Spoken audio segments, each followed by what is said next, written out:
সাল্লাল্লাহু হাতের লাঠি যা দিয়ে তিনি গাছের পাতা পাড়তেন এবং সামনে গর্ত করলে ঘর দিয়ে লাফিয়ে পার হয়ে যেতেন। আল্লাহ মুসা সাল্লাল্লাহু আলাইহি ওয়াসাল্লামকে বলেননি, এই নাও আমি একটা লাঠি দিলাম, এটা এখন সাপ হবে।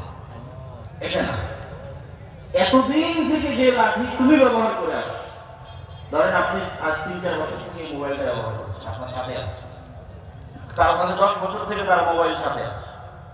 তো মুসা সাল্লাল্লাহু আলাইহি ওয়াসাল্লামের কাছে যদি ১৫-২০ বছর থেকে এই লাঠি সাথে থাকে, তো যে লাঠি সবসময় মুসা সাল্লাল্লাহু আলাইহি ওয়াসাল্লামের সাথে আছে, নতুন দেওয়া লাঠি না। মুসা এই যে না আমি তোমাকে একটা লাঠি দিলাম, এই লাঠিটা সাপ হবে, এটা না। মুসা যে লাঠি তুমি ১৫-২০ বছর থেকে ব্যবহার করে আসছো, ওই লাঠি সাপ হবে।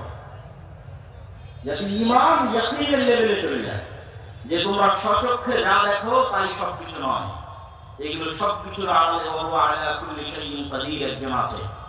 তো তুমি যে ভয়ঙ্কর শক্তিশালী ফেরাউনের কাছে যাবা, দুনিয়াবী শক্তির দিক থেকে তো তুমি জিরো, তাহলে ফেরাউনের সাথে লড়াই করবা কিসের ভিত্তিতে? ঈমান বিল গায়ব যদি ইয়াকিনের লেভেলে না থাকে, আল্লাহর শক্তি এবং আল্লাহর ক্ষমতা এবং শক্তির উপর তোমার বিশ্বাস যদি ইয়াকিনের লেভেলে না থাকে, মুসা আলাইহিস সালাম কি দিয়ে লড়াই করবে ফেরাউনের সাথে? যখন মুসা আলাইহিস সালাম সচক্ষে দেখে নিল তার এতদিনের ব্যবহার করা লাঠি সাপ হয়ে যাচ্ছে, তখন ওনার ঈমান